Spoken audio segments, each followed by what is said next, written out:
Well, this story goes back to the early 60s in Detroit, like a lot of other of my stories. And at that time, of course, Sharon and I were living here and living very close to my dad's radio and TV store on Cass Avenue.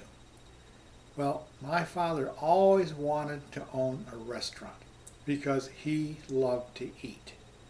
Well, there was a little restaurant halfway up the block owned by a guy named Baumgartner, and he finally wanted to get rid of this place. I mean, it was like 10 or 12 feet wide at the most, had a counter with about 8 stools on it, and 2 tables on the wall.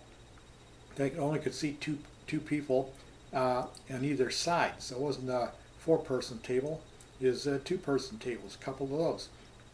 And then the kitchen in the back. So my dad got an opportunity to buy this restaurant, which is his dream, from Baumgartner. And I think he bought it for like $50 or maybe $100 most.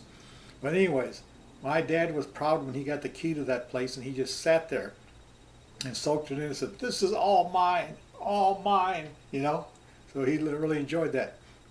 But you own a restaurant, you got to do some cooking. So he nominated Sharon to be the cook, and she readily accepted it. Says, "No problem, I'll be the cook." Well, soon after, a guy named Nick, who used to hang around my dad's store, came in and wanted something to eat. He says, "I'll have bacon and eggs for breakfast." And my dad was really pleased. Aha, our first customer. So he normally, when you order bacon and eggs in a restaurant, the cook would go back to the refrigerator and get the bacon and eggs and bread. But there was nothing in the refrigerator. So if you wanted to eat in this, my dad's restaurant, he gave Sharon $5 to go across the street to Packers supermarket and buy bacon, eggs, and bread. So you're always guaranteed whatever you're going to eat there was going to be fresh. So Sharon went back with the ingredients and went back to the kitchen to fire up the stove. Well, it was a gas stove. Well, she lit it, and the flames shot up about 1 foot high off the burners. Then she went over to turn the burners down to work with them. Well, the burner handles were stuck. They were frozen in place. So if you're going to do any cooking, it was with a 1 foot high flame.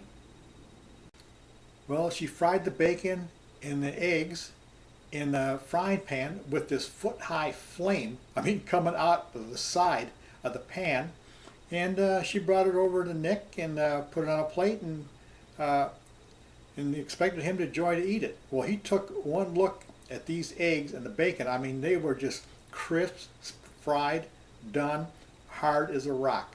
And Nick took one look at it and says, "I don't have time for breakfast." He says, "I gotta go right now." Rather than insult Sharon, he says, I'm out of here. And unfortunately, that was the first and last meal cooked in my dad's restaurant. He actually had to give up the restaurant business after that. I don't think anybody bought the restaurant from him. He probably just took the keys and threw them out in the street. The picture in the beginning of this video is of Sharon in my dad's radio and TV store. This was just around the same time as the restaurant story. And she's got her winter scarf on. Only in Detroit, no one ever called them scarves. They were called babushkas. And it made me think of in Poland and Russia, they didn't call women, they called them, "Hey, babushka." But anyways, this was Sharon in her babushka.